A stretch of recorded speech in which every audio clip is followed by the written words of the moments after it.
या, तो last session में हम देख रहे थे और क्लास डिक्लेरेशन। तो एक हमारा था, एक सोर्स फाइल के अंदर हमारे पास में क्या क्या होता है। पैकेज होते हैं, इंपोर्ट स्टेटमेंट होते हैं, क्लास होती है, इंटरफेस होते हैं, इनम होते हैं ये। तो यहाँ पर हमें क्या देखना है कि क्लास क्या है यहाँ पर। ये तो पहला हमारा हो गया पैकेज। तो पैकेज को हम इस तरीके से डिफाइन करते हैं, पैकेज स्टेटमेंट को यहाँ पर। और पैकेज के अंदर हम लोग particularly group of classes right करते हैं, बिकॉज वहाँ पर हम लोग जावा के अंदर हमारे पास में क्या होते हैं, सेट ऑफ क्लासेस होती है अलग अलग कैटेगरी की, तो हम उसको विथ इन पैकेज राइट करते हैं। अब वो एग्जांपल के लिए हमारे पास में यूटिल पैकेज है, लैंग पैकेज है, जो जावा के पैकेज जैसे हम हमारे पैकेज जब क्रिएट करेंगे, लेयरिंग अप्रोच पे हम लोग जब हमारे पैकेज क्रिएट करते हैं, तो हमारी सेट ऑफ क्लासेस रखते हैं वहाँ पर, कंट्रोलर क्लासेस, सर्विस क्लासेस, डाउ क्लासेस। बड़े बड़े प्रोजेक्ट में और भी पैकेज होंगे हमारे पास में, यूटिल पैकेज, कांस्टेंट क्लासेस रखने के लिए कांस्टेंट पैकेज, काफ़ी सारे हमारे पास में पैकेज रहेंगे। तो प्रोजेक्ट लेवल पे देखेंगे कैसे हम लोग पैकेजिंग करते हैं। अभी हम लोग उसको जस्ट लर्न कर रहे हैं स्क्रैच से ही। बाकी प्रोजेक्ट के लेवल पे हमको पैकेज देखने को मिलते हैं। तो इंपोर्ट स्टेटमेंट, तो जो भी हम क्लास राइट कर रहे हैं, यदि हम अदर क्लासेस का यूज़ कर रहे हैं तो हमें वो स्टेटमेंट को इंपोर्ट करना पड़ेगा। अब हमारे पास में है क्लास डिक्लेरेशन। तो क्लास इज ए टेम्पलेट और blueprint, but ultimately class is a user defined data type, जहाँ पर हम क्या कर सकते हैं, डेटा को डिफाइन कर सकते हैं। तो जैसे कि मैंने यहाँ पर कल बताया था कि क्लास के लेवल पे यहाँ पर क्या होती है हमारे पास में, क्लास के अंदर हम लोग वेरिएबल भी डिफाइन कर सकते हैं ओनली, और मेथड भी डिफाइन कर सकते हैं ओनली, या दोनों कॉम्बिनेशन को भी हम लोग डिफाइन कर सकते हैं। तो क्लास के अंदर हमको क्या रखना है, सिर्फ हमें सिर्फ डेटा पार्ट रखना है, या सिर्फ मेथड वाला पार्ट रखना है, दोनों कॉम्बिनेशन में रखना है। तो जो हमारे पास में प्रोजेक्ट के लेवल पे जो पोजो क्लासेस होती है, प्लेन ओल्ड जावा ऑब्जेक्ट, जिसमें हम लोग सिर्फ डेटा से ही मतलब रखते हैं, जिसमें सिर्फ डेटा डेटा पार्ट रहता है। तो ये कहाँ पर काम में आती है, पोजो क्लासेस। और एक होती है हमारे पास बिजनेस क्लासेस, जहाँ पर हम लोग क्या करते हैं, लॉजिक पे फोकस करते हैं, यहाँ पर हम लोग मेथड पे फोकस करते हैं ये। तो जब हम लोग बिजनेस क्लासेस रखते हैं तो हम लॉजिक पे फोकस रखते हैं और मेथड पे फोकस रखते हैं। तो यहाँ पर मेथड के लेवल पे मेथड भी रहेगी, साथ में कुछ वेरिएबल भी रहेंगे। बट जो पोजो क्लासेस रहती है, तो यहाँ पर जस्ट हमारे पास में क्या रहता है, डेटा ही रहता है यहाँ पर ये। तो सभी दूर हमारे पास में रहेगी क्लास। अभी हम लोग लर्न कर रहे हैं तो हमारे पास में सिंपल क्लास रहेगी।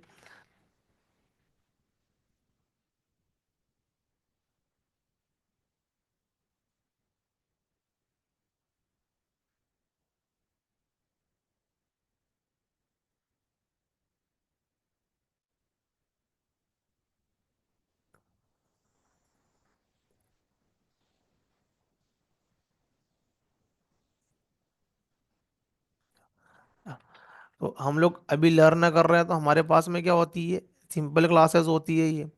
बाद में क्या हो जाएगी, ये सिंपल क्लासेस जो रहेगी बाद में, जब हम लोग क्या करते हैं कि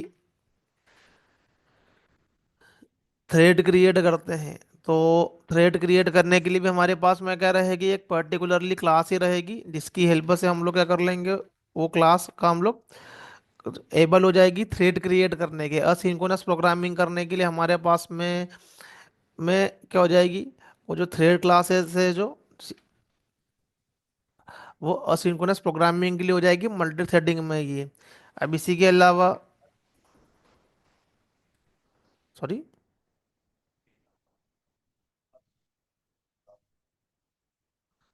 असिंक्रोनस प्रोग्रामिंग का मतलब ये होता है कि अभी हम जो भी प्रोग्राम राइट कर रहे हैं,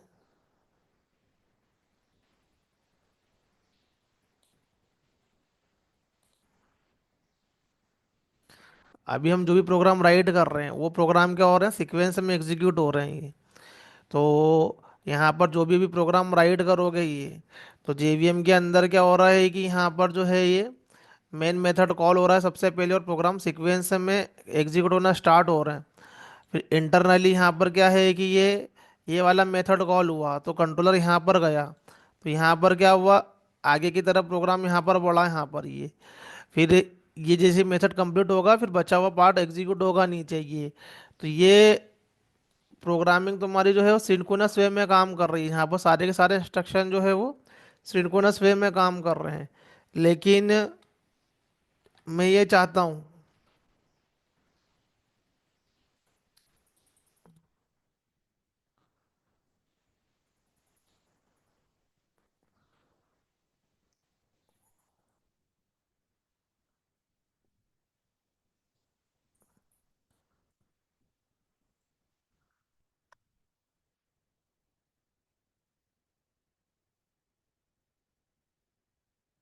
तो ये हमारे पास में क्या है कि सारा के सारा यहाँ पर क्या है, ये जो भी हम क्या कर रहे हैं कि हमारा प्रोग्राम राइट करेंगे, तो ये मानो कि सेट ऑफ प्रोग्राम है, सेट ऑफ इंस्ट्रक्शन है जो बाद में कन्वर्ट हो रहे हैं।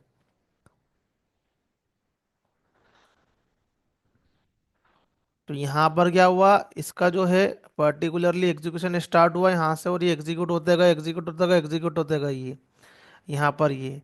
तो ये पूरा लाइन वन बाय वन क्या होंगे, सारे के सारे इंस्ट्रक्शन यहाँ पर क्या होंगे, यहाँ पर ये एग्जीक्यूट होंगे यहाँ पर वन बाय वन। तो इसको हम लोग बोलते हैं सिंक्रोनस प्रोग्रामिंग। सिंक्रोनस मतलब कि यहाँ पर क्या है कि हम लोग जो सारा का सारा क्या है सीक्वेंस में एग्जीक्यूट होना चाहिए, तो फर्स्ट से लेके लास्ट तक ये एग्जीक्यूट होगा यहाँ पर ये।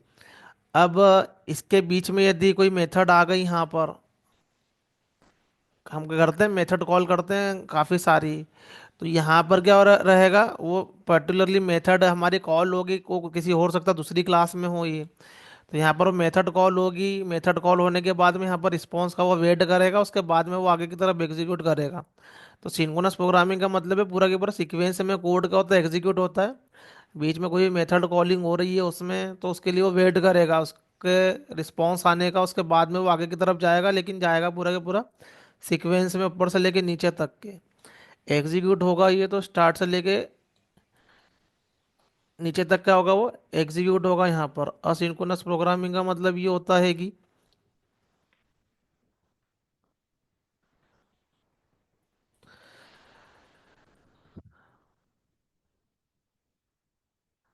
असिंक्रोनस प्रोग्रामिंग के केस में हमारे पास में क्या होता है कि हमारा पर्टिकुलरली जो प्रोग्राम है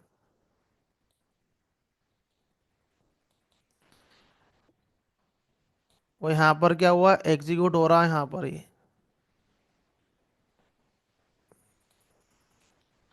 यहाँ तक क्या क्या हुआ, वो एग्जीक्यूट हो रहा है यहाँ पर।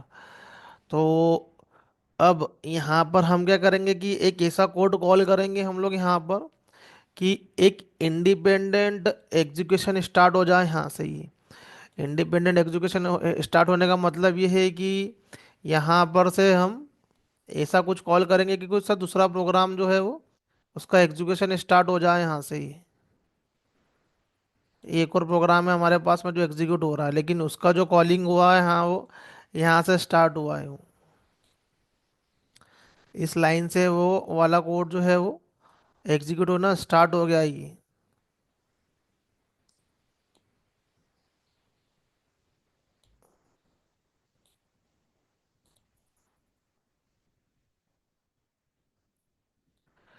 अब यहाँ पर क्या होगा कि एक नया जो हमारे पास में एग्जीक्यूशन है वो यहाँ पर जो है वो स्टार्ट हो जाएगा यहाँ पर ये।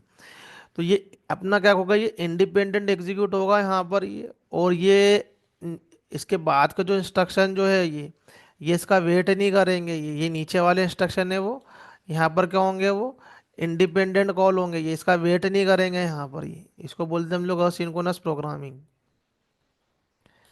ये पूरा की पूरा जो है ये अलग एग्जीक्यूट होगा, पूरा की पूरा ये पूरा की पूरा क्या होगा, ये अलग एग्जीक्यूट होगा।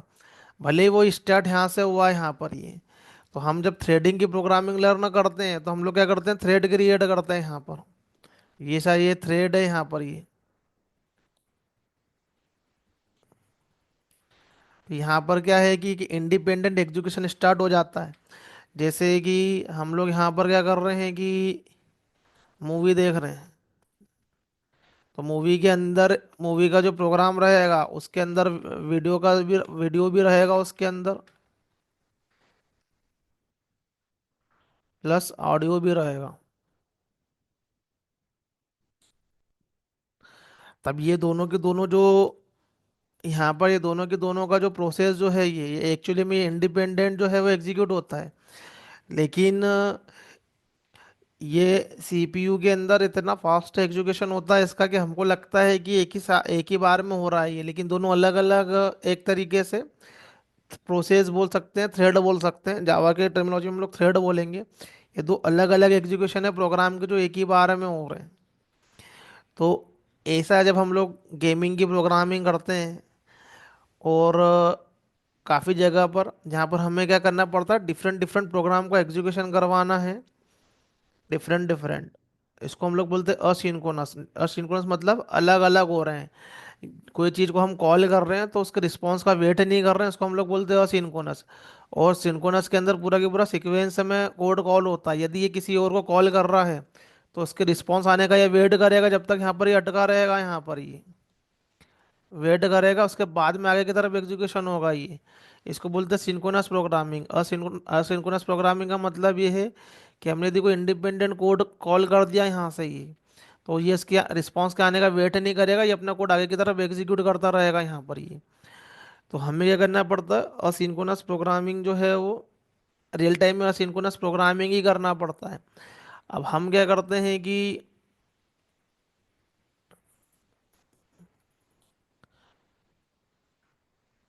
फ्रंट एंड के अंदर हमारे पास में कॉन्सेप्ट होता है क्या, अजाक्स, सिंक्रोनस जावास्क्रिप्ट प्रोग्रामिंग। तो मैंने यहाँ पर पहले बताया यहाँ पर ये कि जैसे कि ये मेरे ब्राउज़र ने रिमोटली सर्वर को कॉल करके डेटा लाया, तो अभी ये वाला पेज है जो ये वाला सेक्शन जो है ये, और ये वाला जो सेक्शन है ये, यहाँ पर भी डेटा लोड होगा। तो इनने यहाँ पर जो डेटा दिखाना था यहाँ पर पेज के अंदर, वो उसने शो कर दिया यहाँ पर जो डेटा दिखाना था, लेकिन इतना सेक्शन जो है वो वहाँ पर डेटा लोड होना था, तो यहाँ पर एडवर्टाइजमेंट आ गया यहाँ पर ये। तो ये असिंक्रोनस यहाँ पर क्या होती है, प्रोग्रामिंग होती है अजाक्स के अंदर।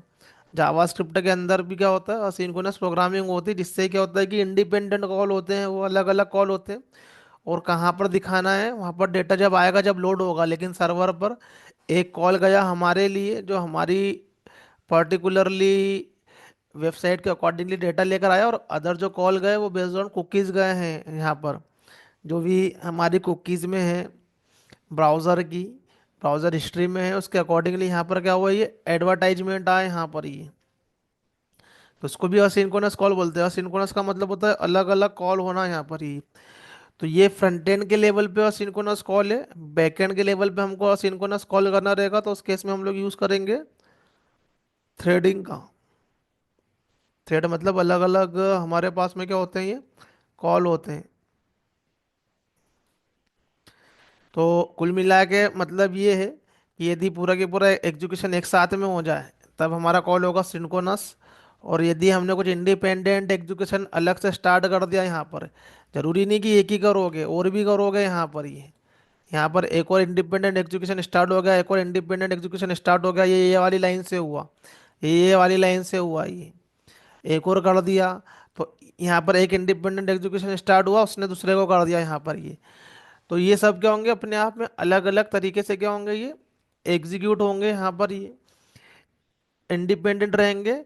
उसका जो जहाँ से ये क्रिएट हुए हैं उसका उससे कोई लेना देना नहीं है, वो अपना अलग ही कॉल होता रहेगा यहाँ पर वो सीक्वेंस में। और ये इंडिपेंडेंट कॉल करेंगे जिसको कि हम लोग बोलते हैं थ्रेड। तो सी सी प्लस प्लस की टर्मिनोलॉजी में प्रोसेस के चाइल्ड प्रोसेस होते हैं वहाँ पर, लेकिन यहाँ पर क्या होते हैं जावा में, हमको उसी को हम बोलते हैं थ्रेड। थ्रेड क्या होता है, इंडिपेंडेंट एग्जीक्यूशन होते हैं प्रोग्राम के। तो हमें काफ़ी जगह पे जब हम लोग गेमिंग की एप्लीकेशन करते हैं, जब हम लोग गेम के लिए कोड राइट करते हैं, तो उसके लिए हम काफ़ी सारी चीज़ें क्या होती है साइमल्टेनियसली काम करती है।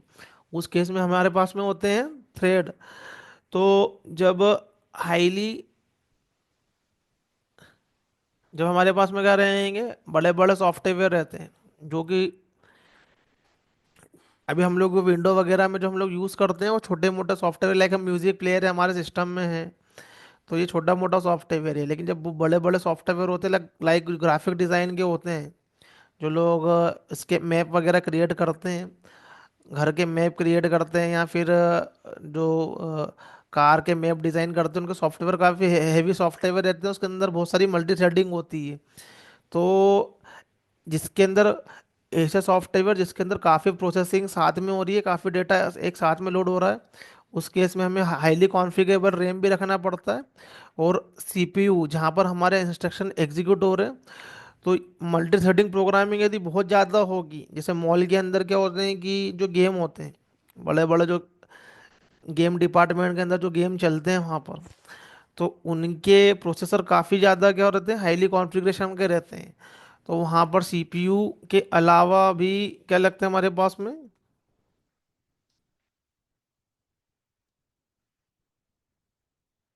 ग्राफिक रिलेटेड हमारे पास में क्या लगते हैं यहाँ पर, वो सीपीयू लगते हैं उसके अंदर का, क्योंकि काफ़ी सारा डेटा क्या हो रहा है, एक बार में प्रोसेस हो रहा है। तो मल्टी थ्रेडिंग एनवायरनमेंट में सीपीयू यूटिलाइजेशन क्या होता है, बहुत ज़्यादा होता है, क्योंकि बहुत सारे क्या होते हैं थ्रेड आपस में क्या करते हैं, कम्युनिकेट करते हैं यहाँ पर। ये तो वहाँ पर हमें बहुत ही हाईली कॉन्फ़िगरेबल सीपीयू लगाना पड़ता है। जब हम लोग ग्राफिक्स रिलेटेड चीज़ें यूज़ कर रहे हैं, ये अलग से आते हैं ये। कभी लैपटॉप के कॉन्फ़िगरेशन में सुनना होगा, किसी किसी के अंदर हमको क्या मिलता है, ये ग्राफिक्स कितना है उसके अंदर, ये अपार्ट फ्रॉम सीपीयू। ये इसलिए रहता है कि हम लोग कोई हाईली कॉन्फ़िगरेबल कॉन्फ़िगरेबल सॉफ्टवेयर यूज़ करें जिसमें ग्राफिक्स से ज़्यादा है, लाइक हमारा ये सीडेक हो गया एक, ये सीडेक के सॉफ्टवेयर होते हैं, जिसके अंदर कोई मशीनरी या किसी से रिलेटेड हम लोग डिज़ाइन करते हैं, उसके अंदर काफ़ी सारा क्या होना चाहिए, ग्राफिक्स जो होता है वो मेमोरी में लोड होता है, काफ़ी सारी प्रोसेस एक साथ में एग्जीक्यूट होती है, इंटरनली थ्रेड एग्जीक्यूट होते हैं। तो सीपीयू को बहुत फास्ट वर्क करना पड़ता है उस केस में ही। तो उसके अंदर क्या होते हैं, एडिशनली हमारे पास में जो है वो ग्राफिक्स होते हैं उसके अंदर ही। तो वो स्पेशली उसलिए उसी के लिए डिज़ाइन होते हैं। यदि हमारा पर्पस यदि गेम खेलना है, तो हमें हमारे सिस्टम में क्या होना चाहिए, ग्राफिक्स होना चाहिए अच्छा खासा। एक एडिशनल मेमोरी है ये, सीपीयू की तरह, रैम की तरह यहाँ पर ये, जहाँ पर हमारा डेटा क्या होता है, लोड होता है, लोड होता है, प्रोसेस होता है। तो रियल टाइम एप्लीकेशन में हम लोग क्या करते हैं, असिंक्रोनस प्रोग्रामिंग ही करते हैं बेसिकली। सिंक्रोनस प्रोग्रामिंग लर्निंग कर रहे हैं, जब कर रहे हैं सिंक्रोनस का मतलब है अभी हम लोग पब्लिक स्टैटिक वॉइड में यदि राइट कर रहे हैं और एग्जीक्यूट करवा रहे हैं यहाँ से, तो हमारा सारा के सारा कोड एक ही बार में एग्जीक्यूट हो रहा है, लाइन बाय लाइन। यहाँ पर अभी हमने कुछ अलग से कॉल नहीं किया है।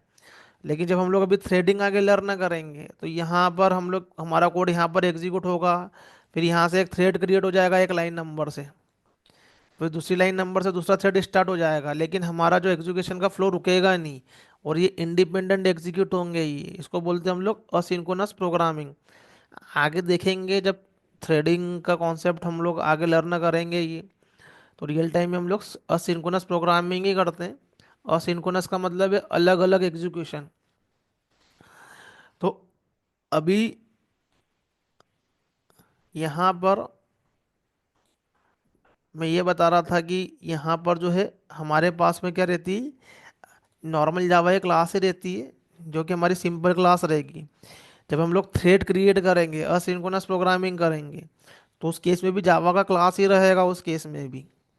तो हमें क्या करना पड़ता है, क्लास को एक हमारी नॉर्मल क्लास जो राइट करा है उसी का क्या होता है, बिहेवियर चेंज होता है। तो यहाँ पर क्या होता है, वही बाद में क्या होती है, थ्रेड में कन्वर्ट होती है।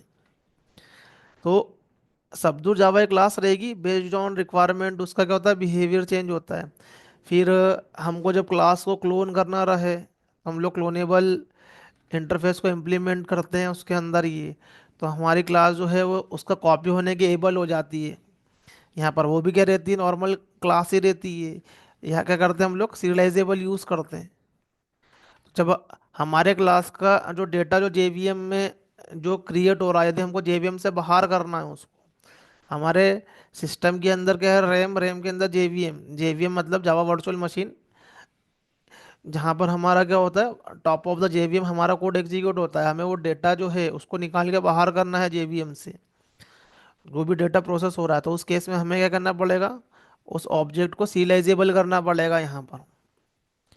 तो जो हम लोग क्लाइंट सर्वर आर्किटेक्चर यूज करते हैं, सर्वर से क्या करते हैं, डेटा ले लेके आते हैं जावा के क्लास से निकाल के, तो हमारा जो ऑब्जेक्ट है वो सीरियलाइजेबल होना चाहिए। तो वो भी नॉर्मल जावा का क्लास ही रहता है, बट उसको सीरियलाइजेबल करना पड़ता है ताकि हम लोग उसके डेटा को बाद में रीड कर सके यहाँ पर ये। तो अभी आगे जब आएगा मैं आगे बताऊंगा क्या होता है इसका मतलब है। सॉरी। दोनों मार्कर इंटरफेस है, बाकी वो उनका एक अपना एक मीनिंग है, वो एक फीचर ऐड करते हैं नॉर्मल जावा की क्लास में एक जेवीएम के लेवल पे।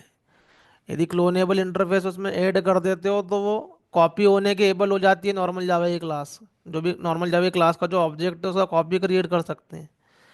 सीरियलाइजेबल कर दोगे तो फिर वो ऑब्जेक्ट के डिटेल को बाहर निकाल सकते हो जेवीएम से नेटवर्क में। तो जब वो आएगा, जब डिटेल में बताऊंगा मैं ये। तो यहाँ यहाँ पर एक नॉर्मल जावा क्लास का जो रूल है वो यहाँ पर जो है वो सब जावा ही क्लासेस ही है, लेकिन यहाँ पर क्या है कि हम लोग थ्रेड क्रिएट कर सकते हैं, यहाँ पर हम लोग जो है वो डेटा का क्लोनिंग कर सकते हैं या फिर सीरियलाइजेबल कर सकते हैं, बट होती अल्टीमेटली क्लास ही है। तो हमें सिंपल क्लास लर्न करना है। उसके बाद में क्या है कि आगे सब जो हम लोग यूज़ करेंगे उसके अंदर एक नॉर्मल जावा की क्लास का बिहेवियर ही चेंज हो जाता है ये। तो everything in the form of class Java programming language में। फिर जब हम लोग आगे टेक्नोलॉजी पे जाएंगे तो टेक्नोलॉजी में हम लोग राइट करते हैं सर्वलेट। तो सर्वलेट भी नॉर्मल जावा का क्लास ही है, उसमें कुछ अलग से नहीं करना पड़ेगा। बट वो जो होगा वो सर्वर हमारी जो क्लास रहेगी वो सर्वर सर्वर पर एग्जीक्यूट होने के वो एबल हो जाएगी वो क्लास।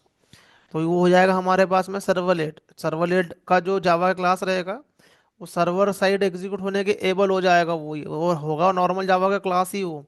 लेकिन ऐसा कुछ हमें उसके अंदर मॉडिफिकेशन करना पड़ेगा कि वो सर्वर पे एग्जीक्यूट होने के एबल हो जाएगा। तो अल्टीमेटली क्लास जो रहेगी सब दूर हमें क्लास से राइट करना है। जस्ट क्या हो जाएंगे उसके वो बिहेवियर चेंज हो जाएंगे यहाँ पर ही। फिर आगे जब फ्रेमवर्क पे जाएंगे, स्प्रिंग फ्रेमवर्क पे जाएंगे यहाँ पर ये, तो वो भी वहाँ भी जावा की क्लासेस ही राइट करना है।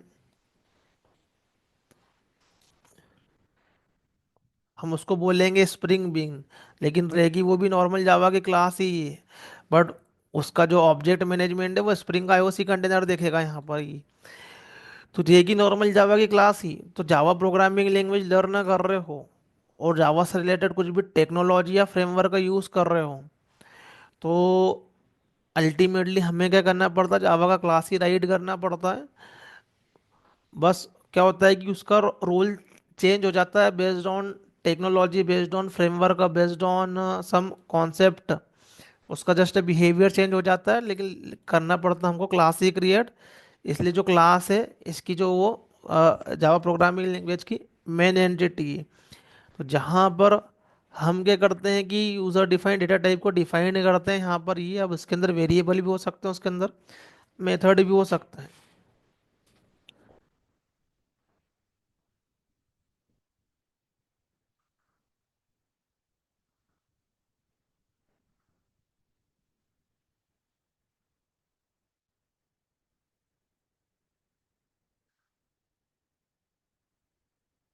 तो इसके अंदर वेरिएबल भी हो सकता है, मेथड भी हो सकता है, दोनों कॉम्बिनेशन भी हो सकता है। क्लास में जो चाहो वो करवा सकते हो ये। तो हर जगह पर क्या रहेगा, क्लास ही हमारे पास में रहेगा, ये उसी के अंदर ही सब कुछ होगा ये। तो जैसे जैसे आगे बढ़ेंगे तो ये सब कॉन्सेप्ट आगे आने वाले हैं यहाँ पर ये टेक्नोलॉजी के लेवल पर आएगा, ये फ्रेमवर्क के लेवल पे आएगा, ये तो हमारे जावा के लेवल पे आएगा ये जो अभी हम आगे देखने वाले हैं ये। तो कहीं पर भी जाओ क्लास ही राइड करना है तो सबसे पहले अंडरस्टैंड करिए क्लास होता क्या है यहाँ पर ये। तो क्लास को हम लोग बोलते हैं जैसे कि क्लास इज ए टेम्पलेट और ब्लूप्रिंट। मतलब जहाँ पर हम लोग कुछ चीज़ को क्या कर रहे हैं पहले से डिज़ाइन कर रहे हैं यहाँ पर ये। जैसे मेरिट कार्ड है यहाँ पर, तो पहले हम क्या करते हैं उसका टेम्पलेट डिज़ाइन करते हैं। बाद में उसके क्या करते हैं कि हम लोग उसका प्रिंट लेते हैं। प्रिंट लेने का मतलब है उसको हम लोग रियलिटी में कन्वर्ट करते हैं। पहले हम उसका टेम्पलेट डिज़ाइन करते हैं कंप्यूटर पे, उसके बाद में हम लोग क्या करते हैं उसको कन्वर्ट करते हैं। तो वैसे जावा के अंदर ऑब्जेक्ट होते हैं, तो जब हमें पहले कोई डिजाइनिंग करना है तो हम क्लास के अंदर करेंगे, बाद में हम क्या करेंगे उसका लिए ऑब्जेक्ट क्रिएट करेंगे। अब यहाँ पर जब हम लोग क्लास को डिफाइन करते हैं,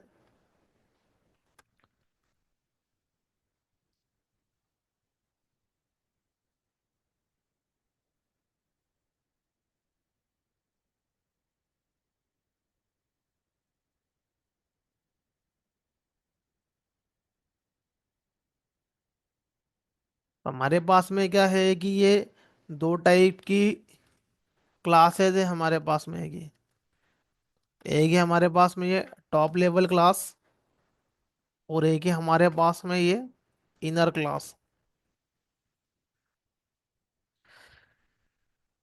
तो यदि कोई किसी भी तरह की क्लास को यहाँ पर कर रहे हो, डिजाइन कर रहे हो यहाँ पर ये,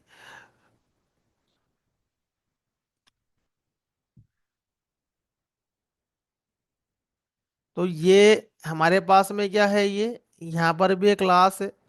अब क्लास के अंदर भी क्लास को डिजाइन कर सकते हैं, क्लास के अंदर क्लास भी यहाँ पर क्या कर सकते हो, दे सकते हो यहाँ पर। ये एक क्लास के अंदर भी हम लोग मल्टीपल क्लासेस को दे सकते हैं यहाँ पर ये। तो जो क्लासेस बाहर रहती है उसको हम लोग बोलते हैं आउटर क्लास। तो हमारी जो टॉप लेवल क्लास होगी, हो गया हमारे पास में आउटर क्लास या टॉप लेवल क्लास, और एक हमारे पास में होती है इनर क्लास। तो एक क्लास के अंदर हम लोग क्या कर सकते हैं, मल्टीपल क्लासेस को इनरली भी डिफाइन कर सकते हैं। ये भी जावा के अंदर अवेलेबल है ये सिंटेक्स। क्लास के अंदर क्लास को डिजाइन करना, यहाँ पर ये करते नहीं है प्रोजेक्ट लेवल पे। मैंने तो देखा नहीं कि करते हैं, ऐसा कुछ यूज पड़ता है कहीं पर, लेकिन कर सकते हैं यहाँ पर। यदि कोई सी क्लास है और उसकी भी काफ़ी सारी क्या है वो कैटेगरी क्लासेस है, तो हम लोग कर सकते हैं। तो यहाँ पर क्लास विद इन क्लासेस का क्या होता है, यहाँ पर ये कॉन्सेप्ट रहता है जिसको हम लोग बोलते हैं इनर क्लासेस। जब हम उसको कंपाइल करेंगे तो ऑब्वियसली सबकी फाइलें जो होगी वो अलग अलग ही क्रिएट होगी, उसके अंदर सर डॉलर वगैरह लगा रहेगा यहाँ पर ये।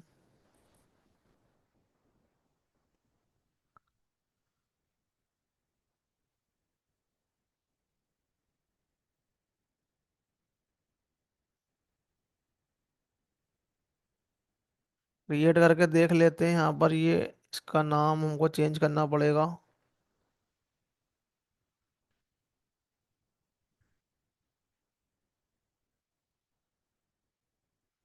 आईडी के अंदर भी डॉट क्लास फाइल कहीं ना कहीं जनरेट होती है, उसका लोकेशन बताऊंगा मैं ये। तो ये टेस्ट 3 मैंने यहाँ पर क्या करा कि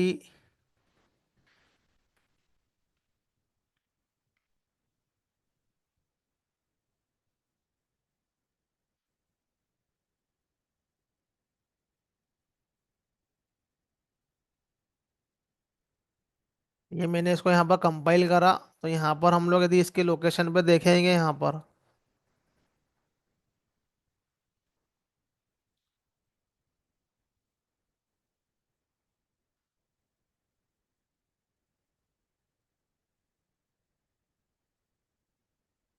तो जैसे मैंने ये टेस्ट 3 को कंपाइल करा, तो यहाँ पर डॉट क्लास फाइल जनरेट हुई है। तो हर क्लास की डॉट क्लास फाइल जनरेट होती है, बाइट कोड जनरेट होता है, वो अंदर हो बाहर हो। देखो जब हमने इसको कंपाइल करा यहाँ पर, तो 3 क्लासेस फाइल कन्वर्ट हुई है। एक आउटर क्लास ये है, और दो इनर क्लासेस के लिए हुई है। तो इनर क्लास के अंदर बीच में क्या आया, टेस्ट, और बीच में आया यहाँ पर ये डॉलर। तो यहाँ पर आया बीच में हमारा ये डॉलर, टेस्ट 3 $डेमो 2 डेमो। तो जब इनर क्लासेस रहेगी तो बीच में क्या आता है, डॉलर आता है। ये सीजेपी क्वेश्चनों में होते हैं इस टाइप के क्वेश्चन, एग्जाम में, सीजेपी एग्जाम में में होते हैं ये, जो जावा के टेस्ट होते हैं। तो इसको हम लोग बोलते हैं एज ए इनर क्लास। जो अंदर की क्लासेस रहती है उसको हम लोग बोलते हैं एज ए ये इनर क्लास। तो मैंने यहाँ पर उसको कंपाइल करा, तो यहाँ पर उसको क्या हुआ, क्लासेस कन्वर्ट हुई है यहाँ पर ये। तो वो $टेस्ट $डेमो ऐसी क्लास हमारे पास में क्या हुई है, कन्वर्ट हुई है। तो जो टॉप लेवल जो क्लास होती है वो पैकेज के अंदर आती है डायरेक्टली।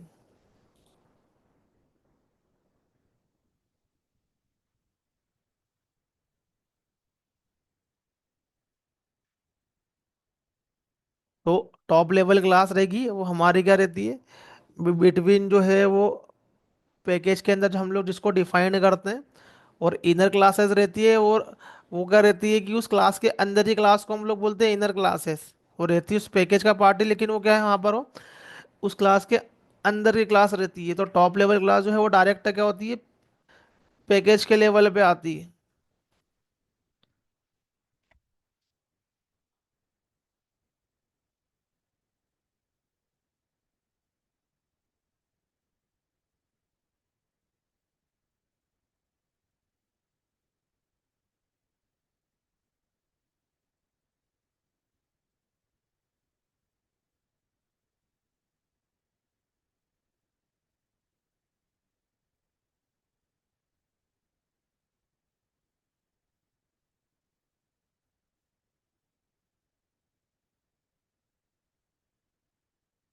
यहाँ पर हमारे पास में हम क्या करते हैं कि कोई पैकेज राइट करते हैं, तो कॉम डॉट इन्फोसिस, ये हम लोग क्या कर रहे हैं, पैकेज को राइट कर रहे हैं। और बाहर की तरफ हम क्या कर रहे हैं, यहाँ पर जो है वो डेमो क्लासेस को यहाँ पर क्या कर रहे हैं, राइट कर रहे हैं।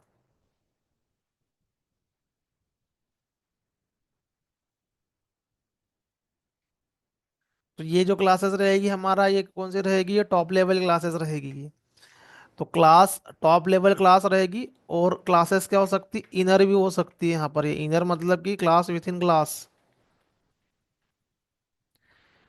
कई बार ये क्वेश्चन जस्ट इंटरव्यू में डायरेक्टली पूछ लेते हैं, अब उसका प्रोजेक्ट के लेवल पे यूज मैंने तो इतना होते हुए देखा नहीं है।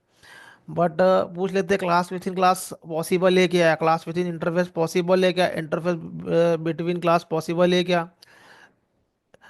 तो ये सारे सिनेरियो पूछे जाते हैं, जिससे पता चलता है कि तुमने सिंटेक्स पे तुम्हारी कितनी कमांड है, क्योंकि ये चीज़ें कन्फ्यूजन करती है। तो ऑलवेज इंटरव्यू में क्वेश्चन वही होंगे जहाँ पर कन्फ्यूजन होगा, स्ट्रेट फॉरवर्ड क्वेश्चन होंगे ही नहीं यहाँ पर। तो इनर क्लासेस पूछते हैं कि class with in classes possible है राइड करना। तो uh classes which is defined another class. तो जो पैकेज के अंदर डायरेक्टली हम लोग क्लास को राइट करते हैं उसको हम लोग टॉप लेवल क्लास बोलते हैं, और क्लास के अंदर क्लास को हम लोग डिफाइन करते हैं, इसको हम बोलते हैं इनर क्लास। कंपाइल करेंगे तो ऑब्वियसली पैकेज का ही पार्ट रहेगी उसी।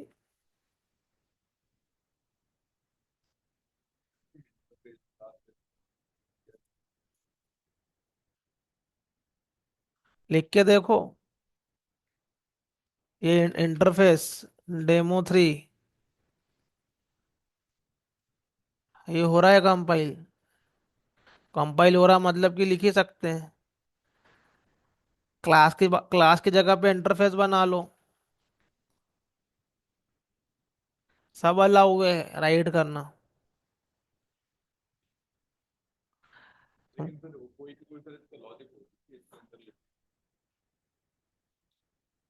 क्लास का पर्पस है यूजर डिफाइंड डेटा टाइप को देने का। यहाँ पर जो भी तुमको डिफाइन करना हो, अब तुम चाहते हो कि यहाँ पर जैसे कि हम यहाँ पर क्या कर रहे हैं, जेडीबीसी की क्वेरी राइट कर रहे हैं, तो हमने क्वेरी क्लास बना ली यहाँ पर।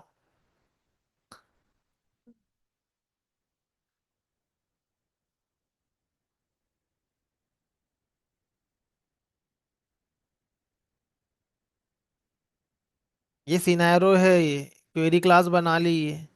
तो ये हमने क्या करा है कि क्वेरी टेस्ट एक प्रोग्राम जो है यहाँ पर क्रिएट कर लिया, उसके अंदर मल्टीपल इनर क्लासेस दे दी। तो हम चाहते हैं कि यहाँ पर हम सारी की सारी क्वेरी को पुट कर दें, स्टूडेंट रिलेटेड क्वेरी को यहाँ पर पुट कर दें, एम्प्लॉय रिलेटेड क्वेरी को यहाँ पर पुट कर दें।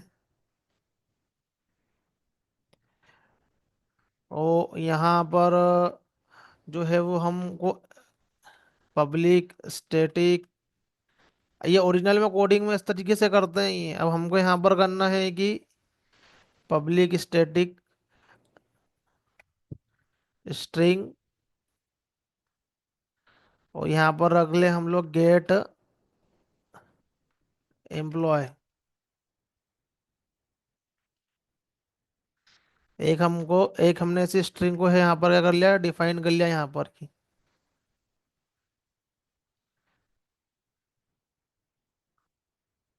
Select star from employ.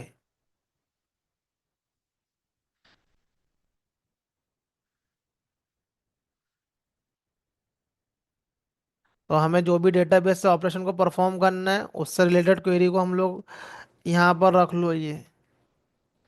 हमको यदि यहाँ पर क्या करना है कि एक डेटाबेस से डिलीट ऑपरेशन परफॉर्म करना है।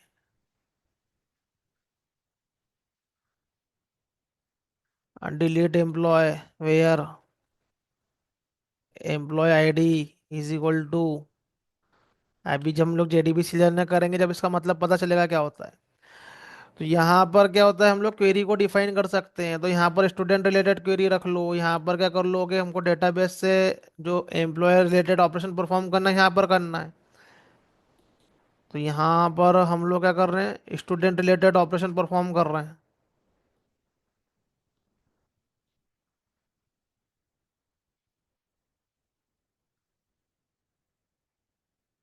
तो यहाँ पर गेट मतलब कोई डिटेल को गेट कर रहे हैं, यहाँ पर डिलीट कर रहे हैं, कोई यहाँ पर सिमिलरली क्या कर रहे हैं एम्प्लॉय के साथ में कर रहे हैं।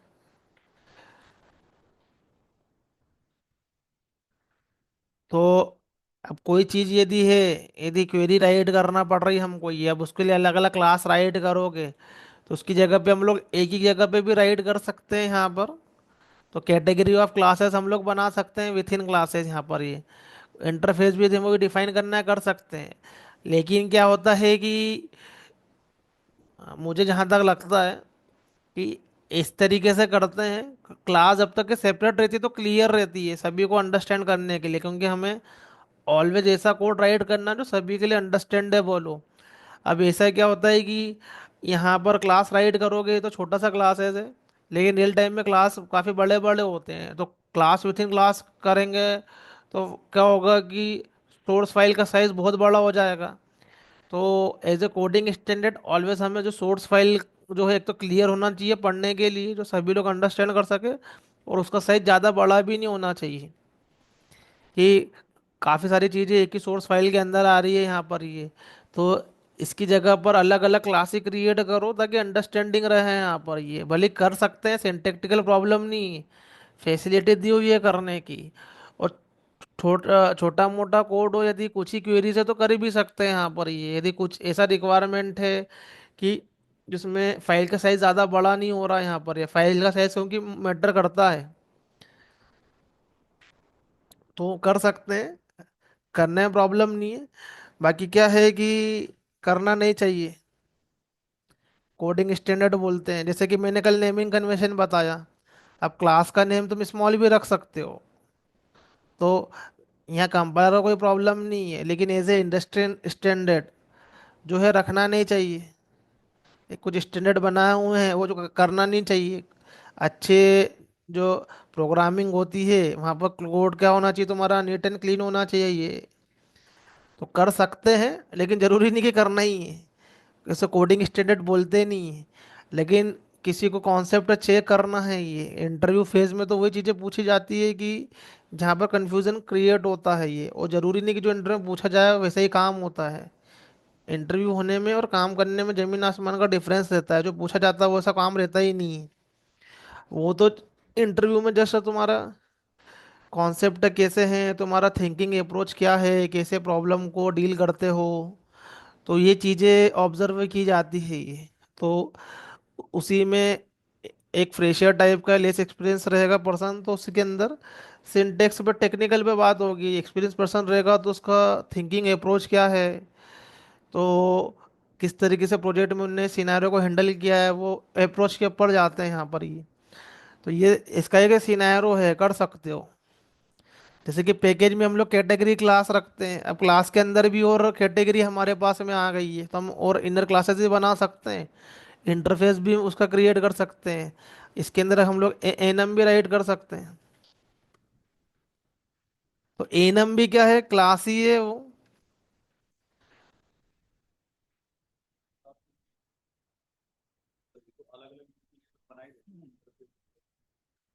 मैंने ये बोला है कि अपन कर सकते हैं और करना है तो एक कुछ कैटेगरी यहाँ पर डिफाइन करना हो जो उससे रिलेटेड हो। जैसे मैंने यहाँ पर क्वेरी रखा, यहाँ पर मैंने, तो मैंने सारे के सारे प्रोजेक्ट की जो क्वेरी एक ही जगह पर रख ली, कंसोलिडेट कर ली। कुछ इंटरफेस है मेरे पास में, तो मैंने सारे के सारे इंटरफेस को एक ही जगह पर रख लिया। कर सकते हो, करने में प्रॉब्लम नहीं है। Category of classes, category of interface, उससे रिलेटेड क्लासेस इंटरफेस रख सकते हो। जावा के अंदर दिया हुआ ये मैप, मैप के अंदर है मैप एंट्री। तो ये क्या है यहाँ पर, ये इनर क्लास है ये map entry.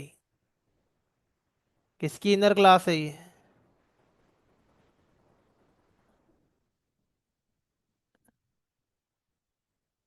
Concurrent hash map के अंदर है ये इनर क्लास,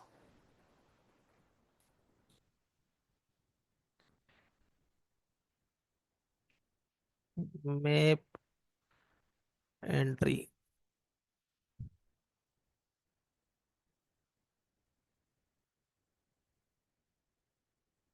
ये मैप डॉट एंट्री हमारे पास में क्या इनर क्लास है ये, इसकी भी एक पेरेंट क्लास है। तो यहाँ पर क्या, क्यों इनने इनर क्लासेस ऐसे दे के रखी हुई है यहाँ पर ये?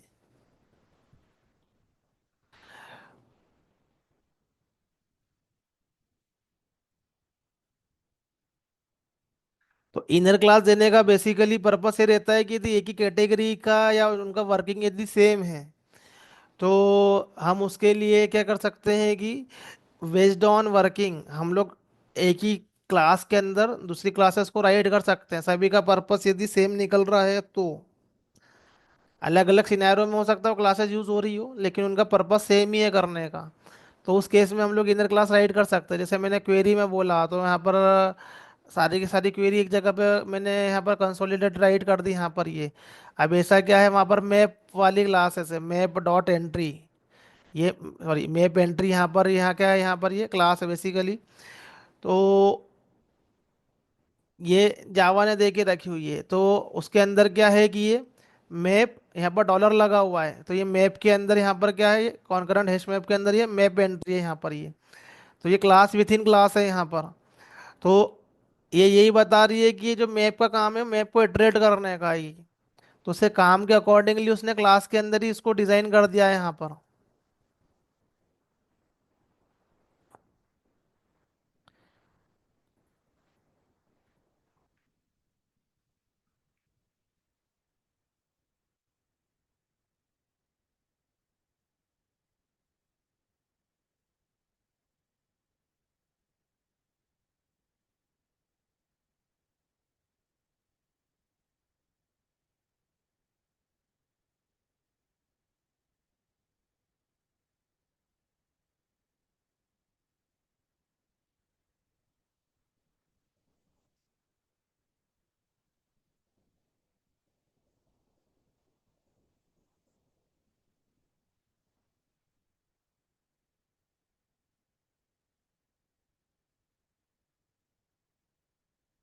ये कोड जावा के अंदर क्या है, ये मैप एंट्री यहाँ पर क्लास है। अब ये इम्प्लीमेंटेड बाय क्या है, मैप डॉट एंट्री, ये इंटरफेस है। ये हमें मैप इंटरफेस के अंदर क्या है यहाँ पर ये एंट्री। अब इसको देखो ओपन करोगे, तो ये इंटरफेस, इंटरफेस के अंदर एक इंटरफेस है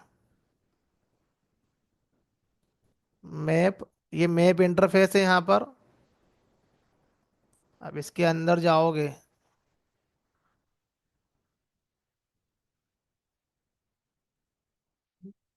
तो उसके अंदर दूसरा इंटरफेस डिफाइंड है, इंटरफेस के अंदर इंटरफेस है। तो क्यों दे के रखा हुआ है? नहीं, क्योंकि उनकी वर्किंग सेम टाइप की है यहाँ पर। तो ये यहाँ पर क्या कर रहे हैं कि जो हमें क्या करवाना है, किसी भी मैप को क्या करना है यहाँ पर, ये इटरेट करना है, उसके अंदर का डेटा निकालना है यहाँ पर ये। तो यहाँ पर उनने क्या करके रखा हुआ है कि जो भी हमारे पास में क्या रहेगा यहाँ पर, पर्टिकुलरली इसका जो वर्किंग है, तो हम उसको अलग अलग राइट करने की जगह पे यहाँ पर जो है वो हम उसको सेम राइट कर सकते हैं। क्योंकि क्या होता है कलेक्शन में, एक्चुअली में, अभी जब कलेक्शन का टॉपिक आएगा तो हम लोग जब भी डेटा स्ट्रक्चर क्रिएट करते हैं, लिस्ट, सेट।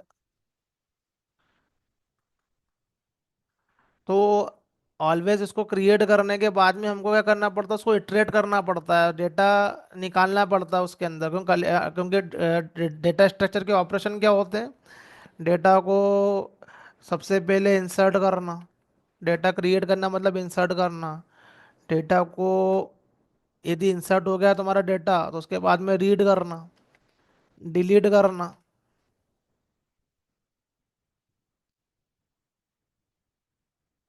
मॉडिफाई करना। ये डेटा स्ट्रक्चर ऑपरेशन है। नॉर्मली कोई सा भी डेटा स्ट्रक्चर क्रिएट करोगे, स्टैक, लिंक लिस्ट, क्यू, कुछ भी क्रिएट करोगे, ये ऑपरेशन की लगते हैं उसके अंदर। और इसी के अंदर हम क्या देखते हैं, उसकी टाइम कॉम्प्लेक्सिटी क्या है और उसकी स्पेस कॉम्प्लेक्सिटी क्या है, कितना मेमोरी लेता है ये इन सब प्रोसेस को करने के लिए, और कितना टाइम लेता है, उसके अकॉर्डिंगली हम लोग बेस्ट डेटा स्ट्रक्चर को मानते हैं। तो जावा ने तो ऑलरेडी हमको रेडीमेड डेटा स्ट्रक्चर दे के ही रखा हुआ है in the form of the collection. तो ये ऑपरेशन में क्या है, ये डेटा स्ट्रक्चर ऑपरेशन है जिसमें जिसमें कि ये सबसे ज़्यादा यूज़ होता है, रीड वाला। सबसे ज़्यादा हम क्या करते हैं, डेटा को रीड करते हैं। तो इंसर्शन, डिलीशन, अपडेशन, मॉडिफिकेशन, ये डेटा स्ट्रक्चर के ऑपरेशन है। और मेन जो है हमारे पास में, इसके अलावा सर्चिंग एंड शॉर्टिंग। सर्चिंग मतलब रीड करना डेटा को, तो सिंगल डेटा रीड करना, मल्टीपल डेटा रीड करना। तो इसकी क्या होती है, अलग अलग टेक्निक होती है इसकी। डेटा को फास्ट सर्च करने के अलग अलग टेक्निक है, डेटा को शॉर्ट करने की टेक्निक है, bubble short, heap short, quick short. Product based company में पूछते हैं ये, कितने अच्छे से तुम प्रोग्राम बिजनेस लॉजिक के लेवल पर डेटा से खेल रहे हो। तो इसलिए प्रोडक्ट बेस्ड कंपनी में ये क्वेश्चन पूछे जाते हैं। तो ये क्या है कि यहाँ पर जो है ये डेटा स्ट्रक्चर के ऊपर लगने वाला ये ऑपरेशन है। अब इन्हीं ऑपरेशन को परफॉर्म करने के लिए जावा ने प्री डिफाइंडली यहाँ पर मेथड दिए लिस्ट के अंदर, सेट के अंदर।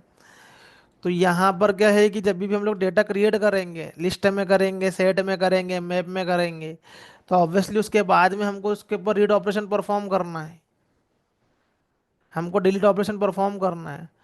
तो सारी जगह पर जो है वो, सारी जगह पर जो है वो लिस्ट के अंदर रीड करने के लिए, लिस्ट के अंदर इटरेट करने के लिए मेथड का जो नेम है और सेट में जो नेम है वो सेम ही रहेगा। लेकिन क्या है, लिस्ट का बिहेवियर अलग है, सेट का बिहेवियर अलग है, उसके इम्प्लीमेंटेशन डिफरेंट डिफरेंट रहेंगे। तो वहाँ पर क्या होता है कि बोलते हैं कि सारे के सारे कलेक्शन की जो टॉप क्लास होती है, उसका जो टॉप कलेक्शन फ्रेमवर्क के जो टॉप पे जो क्लास है वो है हमारे पास में कलेक्शन क्लास,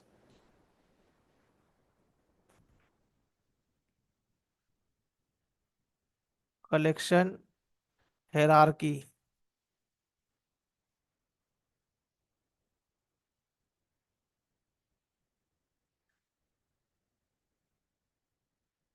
तो यहाँ पर लिस्ट तो बेसिकली इंटरफेस है, क्यू भी इंटरफेस है, इसके टॉप पर है कलेक्शन।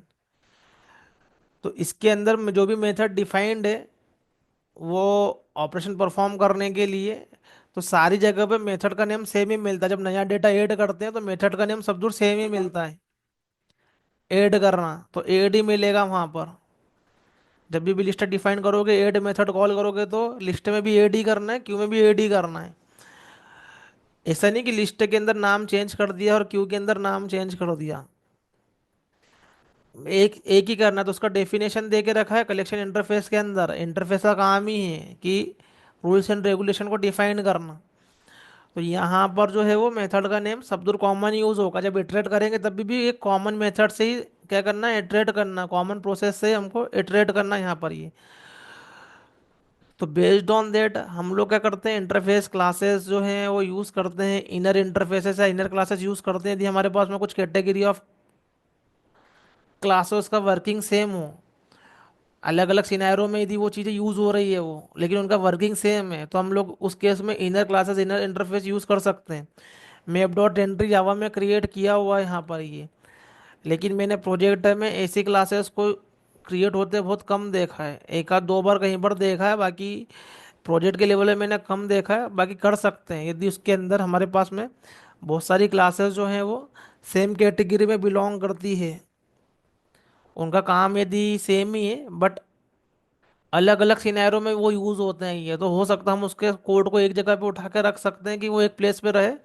जब हमें इस लॉजिक का रिक्वायरमेंट रहेगा तो वो इसको कॉल करेगा, जब इसका रहेगा तो वो इसको करेगा। बेस्ड ऑन सिचुएशन क्या हो सकते हैं कि उनके जो काम है वो डिफरेंट हो सकते हैं। ये चीज होती है लिस्ट के अंदर, लिस्ट सेट क्यू। यहाँ पर क्या मिलेगी तुमको, मेथड सेम ही मिलेगी। इसके अंदर जब हम लोग ऑपरेशन परफॉर्म करते हैं ये वाले डेटा स्ट्रक्चर, तो मेथड के नेम सेम ही रहते हैं। उनके ऊपर ऑपरेशन परफॉर्म करने के मेथड जो मिलेंगे वो सेम मिलेंगे यहाँ पर। ये यदि हम लोग डेटा इंसर्ट डिलीट वगैरह ये सब कर रहे हैं तो वो इंटरफेस के अंदर वो डिफाइंड है। वो इंटरफेस ये बोलता है कि इंटरफेस का पर्पस जावा में होता है रूल्स एंड रेगुलेशन देने का। तो वो इंटरफेस टॉपिक आएगा जब बताऊंगा डिटेल में, काफ़ी सारी चीज़ें डिटेल इंटरफेस के अंदर ही है। तो इस केस में हम लोग इनर क्लासेस इनर इंटरफेस का यूज़ करते हैं यदि हमें उनके वर्किंग के अकॉर्डिंगली हमको क्लास डिज़ाइन करना है तो। एक ही काम जो है वो अलग अलग जगह पे हो रहा है, अलग अलग सिनेरियो में हो रहे हैं। तो उन्हीं लॉजिक को कंसोलिडेट करके यदि एक ही क्लास के अंदर लाना है तो हम लोग इनर क्लास को यूज़ कर सकते हैं, इनर इंटरफेस को यूज़ कर सकते हैं।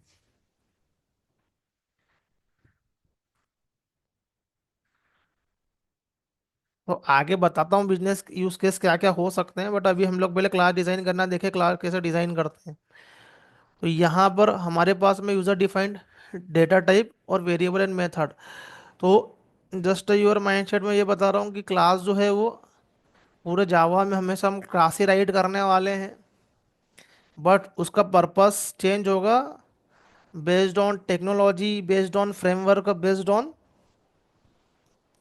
सम अवर कोड जावा कॉन्सेप्ट बोल सकते हैं।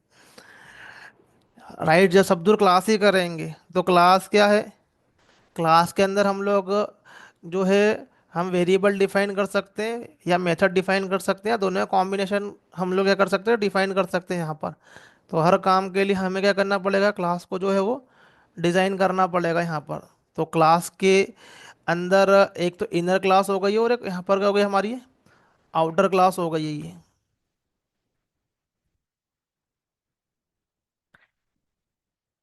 तो इनर क्लास को कैसे डिफाइन कर सकते हैं हम लोग, तो ये हमारी क्या रहेगी, ये आउटर क्लास रहेगी ये।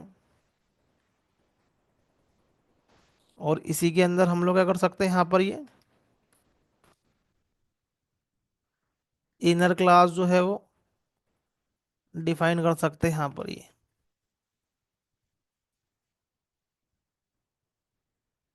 तो ये हो गया पैकेज। पैकेज के अंदर हो गया हमारा पैकेज इंपुट स्टेटमेंट, और उसके अंदर हो गई क्लास। तो ये क्लास क्या है, डिफरेंट डिफरेंट टाइप के हमारे पास में ये क्लास यहाँ पर हो सकती है।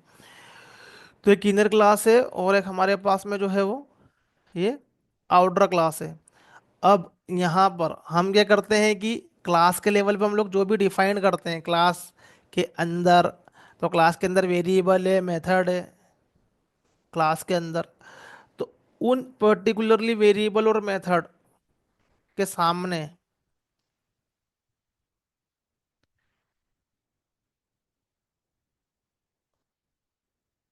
ये मैंने क्लास को डिजाइन किया, उसके अंदर क्या करा, कुछ वेरिएबल यहाँ पर क्या करे, राइट करे यहाँ पर ये, और ये मेथड राइट करी।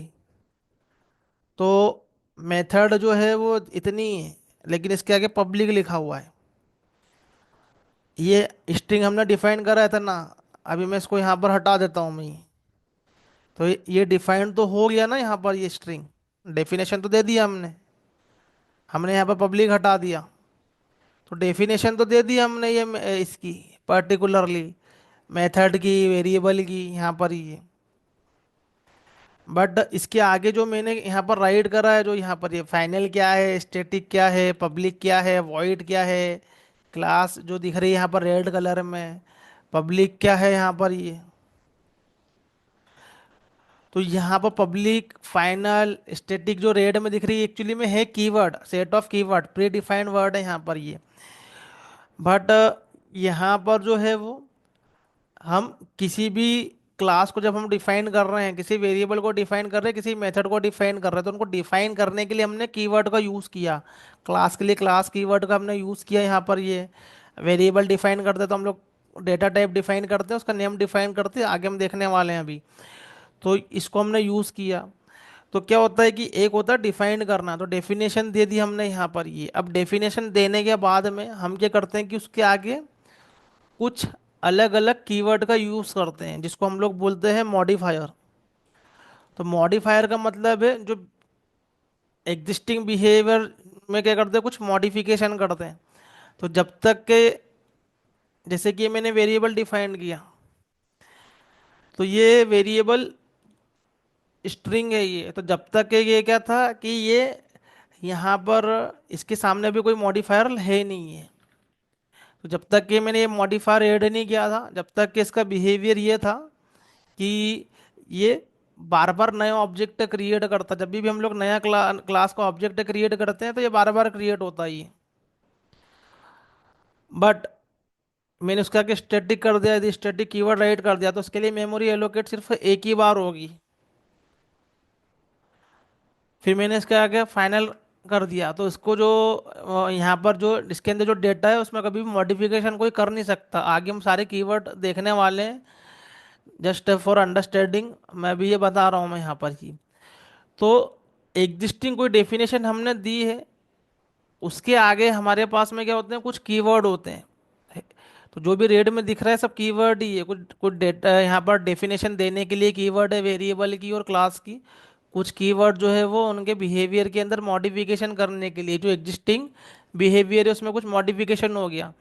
जैसे कि पब्लिक वॉइड गेट डिटेल्स, मुझे क्या करना है कि इसके बिहेवियर में और चेंज करना है, तो मैंने इसके आगे क्या कर दिया, स्टैटिक कीवर्ड लगा दिया, तो कुछ हो जाएगा इसके अंदर, इसके बिहेवियर में ये। तो जब भी कोई भी कीवर्ड किसी भी वेरिएबल क्लास फील्ड के बिहेवियर में यदि चेंज कर रहे, एग्जिस्टिंग जो ऑलरेडी डिफाइंड उसमें यदि कुछ चेंज हो जाए उसके लगाने से, तो इसको हम लोग बोलते हैं मॉडिफायर। तो मॉडिफायर के टर्मिनोलॉजी से समझ में आना चाहिए कि मॉडिफायर का मतलब क्या है। मॉडिफायर मतलब कि जो क्या कर दे, बिहेवियर में चेंज कर दे।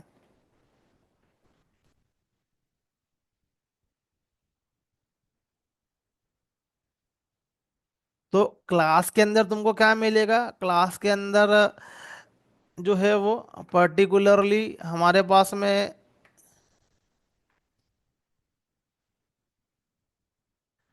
ये हमारे पास में क्लास है। क्लास के अंदर क्या मिलेंगे, बहुत सारे मॉडिफायर भी दिखेंगे। तो क्लास के लेवल में मॉडिफायर दिखेंगे, मेथड के लेवल पे दिखेंगे। तो मॉडिफायर हमारे पास में कौन कौन से हैं, तो मॉडिफायर हमारे पास में है ये। यदि हम लोग एक्सेसिबिलिटी पे बात कर रहे हैं, पहले मैं राइट कर देता हूँ फिर एक्सप्लेन करता हूँ मैं।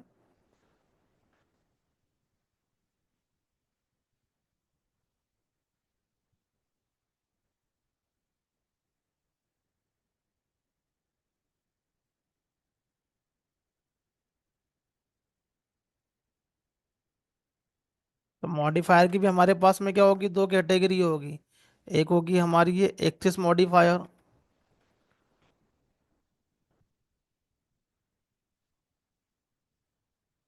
और दूसरी होगी हमारी ये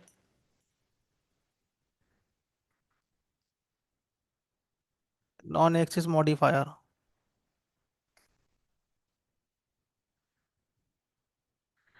तो एक्सेस मॉडिफायर जो जाएगा वो एक्सेसिबिलिटी के ऊपर जाएगा यहाँ पर, और नॉन एक्सेस मॉडिफायर जो है वो डिफरेंट डिफरेंट कैटेगरी के अंदर जाएगा।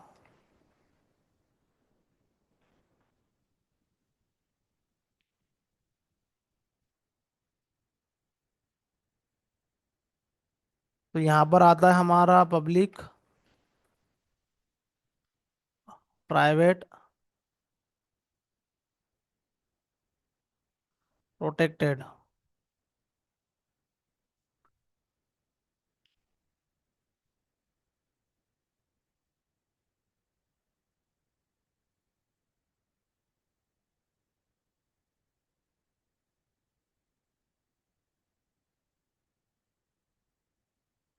तो यहाँ पर हम क्या करते हैं कि क्लास के डिजाइन करते हैं, इसके अंदर डिफरेंट डिफरेंट मॉडिफायर यूज होते हैं अलग अलग जगह पर। तो ये इतने मॉडिफायर देखने वाले हैं जो कि एक्सेसिबिलिटी के लेवल पे दिखेंगे। वो वेरिएबल के सामने भी लिखे हुए दिख सकते हैं, वो क्लास के सामने भी दिख सकते हैं। लेकिन क्लास के सामने क्या है कि पब्लिक ही दिखता है, यहाँ पर प्राइवेट प्रोटेक्टेड दिखता नहीं। अब इंटरव्यू में ये क्वेश्चन हो जाता है कि तुम क्लास के सामने पब्लिक के अलावा प्राइवेट और प्रोटेक्टेड भी राइट कर सकते हो क्या? तो यूजुअली हम बोलते हैं नो, कि हम लोग क्या है कि क्लास है, क्लास के सामने प्राइवेट राइट कर सकते हैं क्या? नहीं कर सकते। प्रोटेक्टेड के सामने कर सकते हैं क्या? नहीं कर सकते हैं। लेकिन तुम्हारा आंसर फिर भी रॉन्ग रहेगा, क्योंकि आउटर क्लास में नहीं कर सकते, इनर में कर सकते हैं। तो ये पूरा क्लेरिफिकेशन देना पड़ता है कि यहाँ पर आउटर में कर सकते हैं, नहीं कर सकते, इनर में कर सकते हैं, क्योंकि वो यही सुनना चाहता है। अब यूजर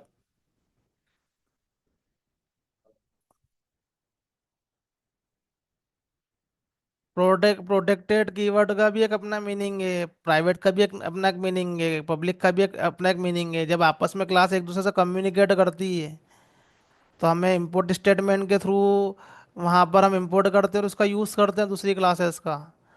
तो प्रोटेक्टेड क्लासेस जो रहती है सिर्फ वो इनहेरिटेंस के लेवल पे काम करती है, या वो सेम पैकेज में रहती है जब भी काम करती है। उसकी एक्सेसिबिलिटी आउटसाइड द पैकेज होगी ही नहीं। हम लोग प्रोजेक्ट लेवल पे काफ़ी सारे पैकेज क्रिएट करते हैं, तो एक क्लास को दूसरी क्लास में यूज़ करते हैं तो इंपोर्ट करते हैं पैकेज के साथ में। तो प्रोटेक्टेड करोगे तो दूसरे पैकेज के अंदर यूज़ नहीं कर पाओगे उसका, दूसरे पैकेज के अंदर ही क्लास में सिर्फ उसी पैकेज की क्लास में होगा। या फिर यदि उसको यूज़ करना है तो फिर उसमें इनहेरिटेंस परफॉर्म करना पड़ेगा। आउटर में कर सकते हो, लेकिन फिर उसको इनहेरिटेंस करवाना पड़ेगा दूसरी क्लास को, उस दूसरी पैकेज की क्लास को। प्रोटेक्टेड दो जगह पे काम करता है, एक सेम पैकेज के अंदर या फिर इनहेरिटेंस परफॉर्म करो। लेकिन कभी हमने वो इनहेरिटेंस परफॉर्म नहीं कर पाए, उसके उसके लिए हम लोग क्लास के आगे क्या करते हैं, फाइनल राइट कर देते हैं कि कोई भी इस क्लास को इनहेरिटेंस परफॉर्म नहीं कर सकता। तो जब लर्न कर रहे हैं तो सब सारे के सारे कीवर्ड सिंटेक्स ही हमको देखना है। लेकिन जरूरी नहीं कि सब कुछ ही काम करता हो। यदि मैंने यहाँ पर बोला कि ये इनर क्लास है, कॉन्सेप्ट है, ऐसा ऐसा होता है, लेकिन मैं प्रोजेक्ट के लेवल पे मैं इसको यूज़ होते देखता नहीं हूँ जनरली, क्योंकि प्रोजेक्ट को एकदम सिंपलीफाई करके बनाना है कि सब लोग उसको इजीली अंडरस्टैंड कर सके। तो हम लोग क्या करते हैं, जनरली अलग अलग क्लास ही क्रिएट करते हैं। मैंने ऐसे कैटेगरी ऑफ क्लासेस क्रिएट करते हुए देखे नहीं है। तो वो क्योंकि जो हमारे रियल टाइम सिनारो होते हैं एज ए प्रोजेक्ट लेवल पे, not a scenario, as a coding standard हम लोग जो बोलते हैं प्रोजेक्ट में, क्लास का सिंपल होना चाहिए और अंडरस्टैंडेबल होना चाहिए। और क्लास के अंदर क्या है, मैसअप नहीं होना चाहिए कि बहुत सारी चीज़ें हमने एक ही क्लास में डाल दी है। ये तो कर सकते हैं, लेकिन एज ए कोडिंग स्टैंडर्ड करना नहीं है, इंडस्ट्री इंडस्ट्रेट करना नहीं है। जब हम लोग इंडस्ट्री में काम करते हैं तो हमें कोड कैसे लिखना है उसके लिए भी कुछ स्टैंडर्ड फॉलो करना पड़ते हैं, उसके भी डॉक्यूमेंटेशन होते हैं।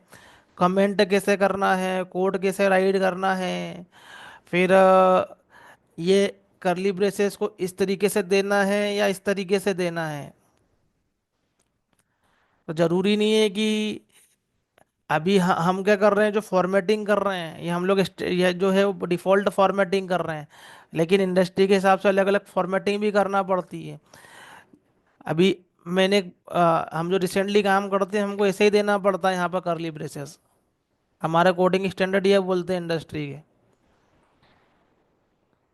तो जब भी हमारा कोड रिव्यू होता है तो इस पे कमेंट आते हैं, यदि हमने उसको डिफॉल्ट सेटिंग से कर दिया यहाँ पर ही, तो करली ब्रेसेस ऐसे ही आना चाहिए, एक के नीचे एक मेथड के नीचे, कि ताकि कोड क्लीन रहे, क्लियर रहे। ये सब कुछ एक ही क्लास में नहीं डाल देना है, कर सकते हैं, करने में प्रॉब्लम नहीं है, सिंटेक्स तो अलाउ है, लेकिन कोडिंग स्टैंडर्ड इंडस्ट्री के नहीं बोलते हैं ऐसा करने के लिए यहाँ पर ही। तो बहुत सारी चीज़ें जो पॉसिबल है लैंग्वेज के लेवल पे, लेकिन करना नहीं करना वो हमारे हाथ में है, क्या हमारे लिए सूट करता है कि हमारे कोडिंग स्टैंडर्ड के लिए बोलता है। तो धीरे धीरे करके हम लोग जब इंडस्ट्री टाइप के प्रोग्राम राइट करेंगे, तभी मैं कॉन्सेप्ट बता रहा हूँ। बाकी इंडस्ट्री टाइप की प्रोग्राम जो है वो हम लोग राइट करते हैं ये। तो मैं जैसे कि यहाँ पर जो है वो अपना जो रियल टाइम प्रोजेक्ट के अंदर जो भी मैं यहाँ पर क्लासेस जो यहाँ पर ये जावा रियल टाइम प्रोजेक्ट के अंदर यहाँ पर जो भी मैं यहाँ पर कोड राइट करता हूँ इसके अंदर, तो यहाँ पर मैं as a industry standard direct क्या करता हूँ, कोड राइट करना चालू करता हूँ मैं। लेकिन अभी तो हम उसको सीख रहे हैं, पहले सिंटेक्स को लर्न कर रहे हैं, फिर इंडस्ट्री स्टैंडर्ड में जाएंगे ये। तो बहुत सारी चीज़ें जो पॉसिबल तो है, लेकिन उसको इंडस्ट्री में नहीं करना है।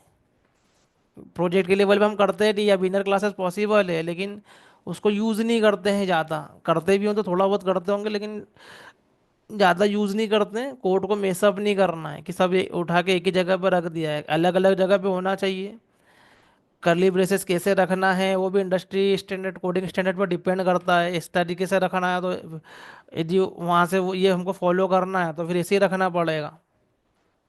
तो उसके आगे आगे बात करेंगे, अभी धीरे धीरे जाते हैं, अभी हम लोग कॉन्सेप्ट पे काम कर रहे हैं।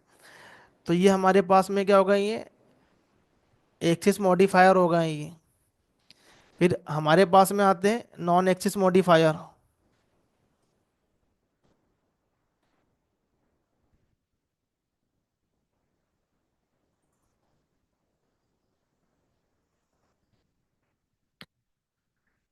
तो नॉन एक्सिस मॉडिफायर में ये स्टैटिक कीवर्ड जो मैं लगा रहा हूँ यहाँ पर, अब इसका पर्टिकुलर एक अपना मीनिंग है, और ये बहुत ही ज़्यादा इम्पोर्टेंट है, और इंटरव्यू में बहुत ही पूछा जाता है इसके ऊपर ये।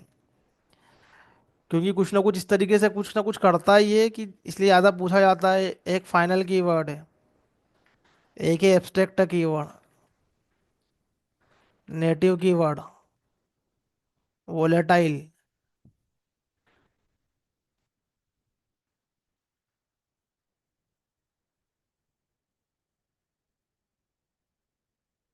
ट्रांजिएंट, सिंक्रोनाइज्ड,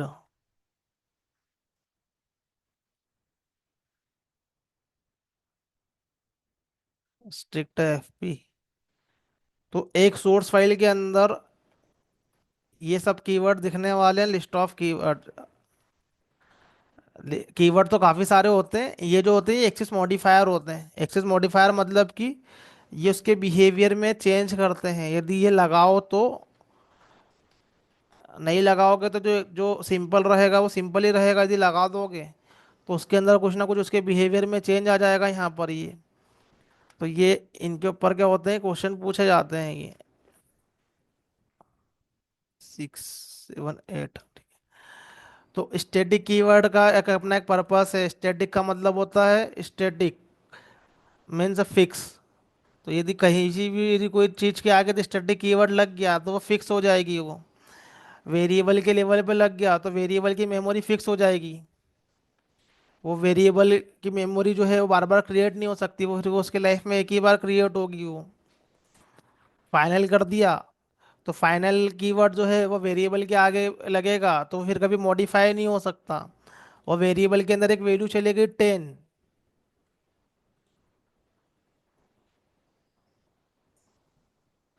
तो वो 10 जो रहेगा वो कभी भी क्या है, फिर वो 20 नहीं हो पाएगा, 30 नहीं हो पाएगा।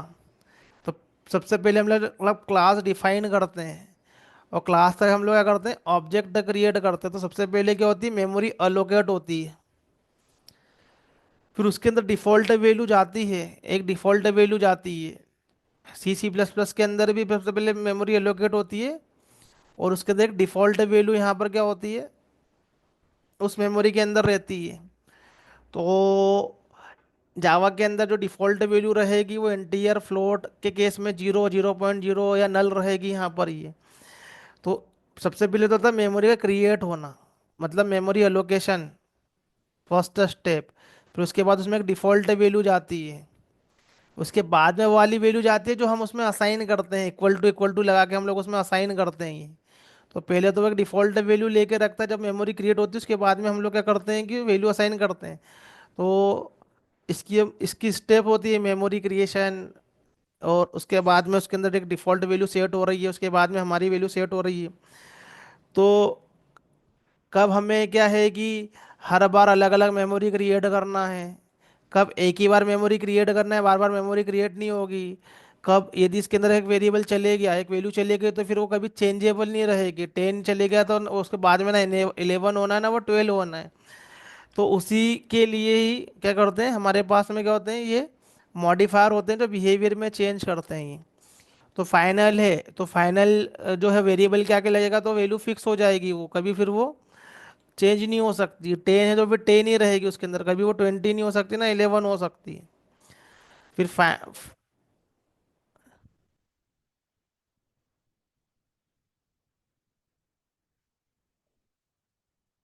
मैं बताऊंगा आगे, सब बताऊंगा। मैं अभी जस्ट इंट्रोडक्शन दे रहा हूँ मैं, ये कि मॉडिफायर क्या है ये। तो यहाँ पर फाइनल का ये मीनिंग है, एब्स्ट्रैक्ट का ये मीनिंग है। फाइनल जो रहेगा वो क्लास के आगे भी लगता है, और वो मेथड के आगे भी लगता है, और वो वेरिएबल के आगे भी लगता है। तो मॉडिफायर का काम है मॉडिफाई करना बिहेवियर को। यहाँ पर ये, तो जो पब्लिक है ये क्लास लेवल भी लगता है, वेरिएबल लेवल भी लगता है, मेथड के लेवल पे भी लगता है। कि क्लास के अंदर क्या होते हैं, वेरिएबल डिफाइंड होते हैं और मेथड डिफाइंड होती है। तो क्लास जो है collection of field and method. तो ये जो मॉडिफायर होते हैं इसी के लेवल पे लगते हैं, फील्ड लेवल पे लगते हैं और मेथड के लेवल पे लगते हैं।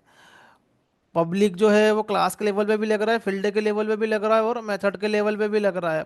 प्राइवेट जो है वो क्लास के लेवल पे नहीं लग रहा है, ये इनर क्लास के लेवल पे लग रहा है, या वेरिएबल के लेवल पे लग रहा है, या फिर मेथड के लेवल पे लग रहा है।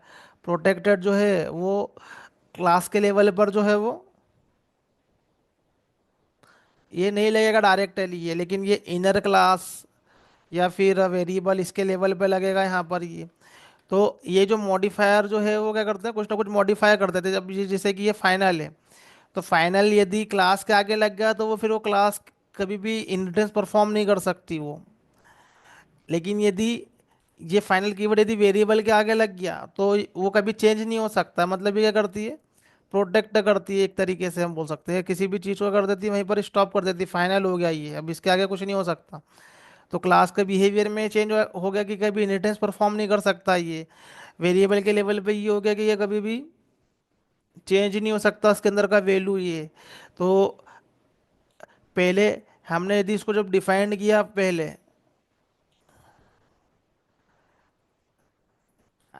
अभी जस्ट यहाँ पर एक्सप्लेन कर रहा हूँ कि पहले हमने इसको जब डिफाइंड किया यहाँ पर ये, तो ये यहाँ पर क्या है कि ये जो है ये डेफिनेशन दिए जस्ट हमने ये, तो इसके अंदर कोई वैल्यू हमने डाली तो उसके अंदर हम लोग बार बार कोई वैल्यू डाल भी सकते हैं, और बार बार नई मेमोरी क्रिएट भी कर सकते हैं। जब भी हम इस क्लास का ऑब्जेक्ट क्रिएट करेंगे तो बार बार नई मेमोरी क्रिएट होगी।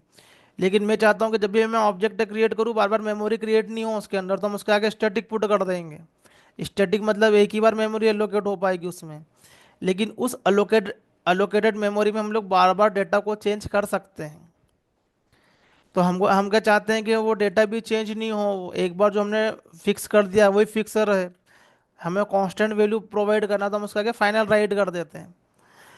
तो पहले तो वो सिंपल था, हमने और रिस्ट्रिक्शन डाला उसके ऊपर तो उसको स्टैटिक कर दिया, और रिस्ट्रिक्शन डाला तो उसको फाइनल कर दिया।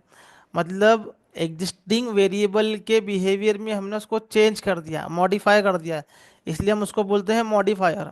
तो ये हमारे पास में जो सेट ऑफ लिस्ट जो है वो मॉडिफायर की लिस्ट है। अब ये मॉडिफायर कैसे कैसे परफॉर्म करते हैं क्लास लेवल पे, वेरिएबल लेवल पे, ये हम आगे देखने वाले हैं।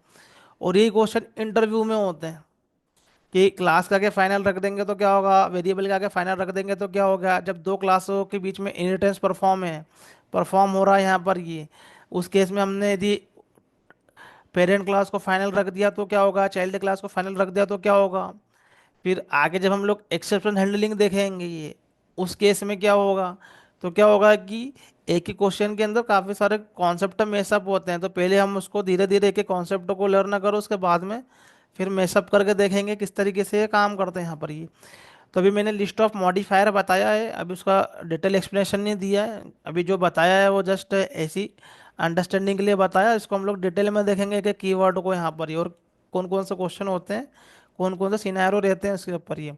तो अभी हमने क्लास देखा है यहाँ पर, क्लास डिफाइंड रहते हैं विथ इन द पैकेज, उसके अंदर क्लास के अंदर होते हैं कुछ इंपोर्ट स्टेटमेंट, क्लास के अंदर हमारे पास में होती है top level class, inner class, और होते हैं हमारे पास में क्या, ये मॉडिफायर। मॉडिफायर क्या करते हैं हमारे लिए, मॉडिफाई कर देते हैं ये पर्टिकुलरली उस क्लास के अंदर या उसके वेरिएबल या मेथड के अंदर के बिहेवियर को यहाँ पर ही। अब इसके आगे हम लोग जो लर्न करने वाले हैं, उस क्लास के अंदर का जो कॉन्सेप्ट है, क्लास के अंदर सबसे पहले टॉप लेवल क्या डिफाइंड होता है, तो होते हैं वेरिएबल। वेरिएबल को डिफाइन करने के लिए हमें पता होना चाहिए डेटा टाइप। तो कौन कौन से टाइप के हमारे पास में डेटा टाइप है, फिर डेटा टाइप कौन कौन से हैं, और कौन कौन से हमारे पास में क्या है, कीवर्ड से आइडेंटिफायर है। तो इसको हम देखते हैं अभी नेक्स्ट सेशन में, मुझे स्प्रिंग वाला सेशन लेना है।